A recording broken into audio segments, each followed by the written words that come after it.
Hi and welcome to Inside Line. This week we're talking high energy, starting with electric cars. We've been lucky enough to have had a few days with the first mass-produced electric car to go on sale in Australia, the tiny Mitsubishi i-MiEV. But it's not quite as easy as just getting in and driving off, is it, Richard? No, it's not. I mean, the first thing I noticed is that you can't actually just plug it into your normal household power point. You've got to have a 15 amp power point. So that was the first thing that sort of struck me.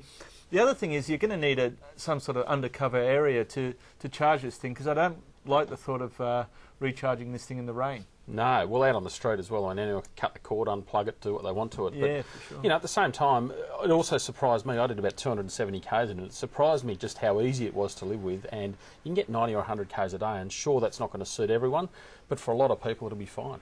Yeah, you're right there. I mean, it is easy to live with. It's very easy to drive around town. The thing that worries me is the price, though. I mean, driving that car around, that did not feel like a $70,000 car. No, and that's what they're talking about as the price. Definitely feels more like a $25,000 car. That's but, right. you know, hey, I mean, I suppose with any new technology, be it a phone, a TV, whatever it might be, they start off expensive. Hopefully this thing will get down to a realistic price. Yeah, and I mean, there's always people there willing to pay a premium to be the first on the block with the new gadget, isn't it? So yeah, big time. We've seen that with Toyota Prius. Now, at the other end of the scale, this week Ferrari revealed its fastest ever road car, the V12 powered 599 GTO. Now, Richard, it seems like Aussies have got their taste back for expensive luxury vehicles. It does. I mean, the first 3 months of this year, I think Porsche, Lamborghini, Ferrari, the sales are all up, and I think there's two reasons for that. I mean, first reason is last year was bloody terrible, so that's obviously part of the reason. But I think in the outlook, you know, most of these people that had lots of money have either blown it or they're still there, and if they're still around, they're thinking to themselves, well, it's time to reward myself for still being in the game. Yeah, and I suppose if you've got a few $1 million kicking around, or 10 million, which some of these blokes do, an extra $500,000, it's sort of like us buying a normal car, I guess, isn't it? Yeah, I mean, they're driven by very different things to you and I, unfortunately. They are, and we're also talking extremely small numbers, you know, going up from, say, 5 or 10 cars in the first 3 months of the year to now 15 or 20. So it's small numbers, but it's significant, and I guess it shows that people are getting back into cars and back into the high-end sort of stuff. That's right, and I think the increase has probably got something to do with the fact that they probably put off those purchases during the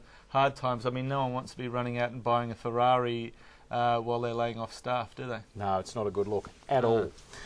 Now, it wouldn't be a real motoring program without some good old Ford versus Holden. And this week, rumours surfaced that Ford is flat out fitting a supercharger to its new 5-litre V8, which is due mid-year. Richard, what do you make of all this? Well, it's a similar road, I guess, to Ford's former subsidiary Jaguar, which has got the supercharged V8, and it really will elevate Ford from the ranks of being always sort of playing catch-up with Holden to being a leader, and to push it up to those sort of Euro ranks of the E63, that type of thing in terms of power. Well, that's the thing. I mean, the local players have been sitting around that 310, 320 kilowatt mark for probably a few years now, 4 or 5 years. All of a sudden, this could take them up to the 360, 370 kilowatts, as you say, which is in that higher echelon. It could be interesting to see. Could be. Holden, on the other hand, has got the VF Commodore, the much rumoured VF Commodore, and we're hearing it's going to be mainly a cosmetic change. How do you think it's going to go between Ford and Holden? Yeah, well, I think Holden sort of really need to come out with something that looks a little different to the VE. I mean, that car's been around since 2006, so Holden's winning the battle at the moment. I can't see any reason for that to change going forward. Geez, fighting words. That'll get half the audience offside. Yes. And on that note, that's it for this week. Don't forget you can keep up to date with all the latest motoring news and reviews here at Drive.com.au. We'll catch you next time.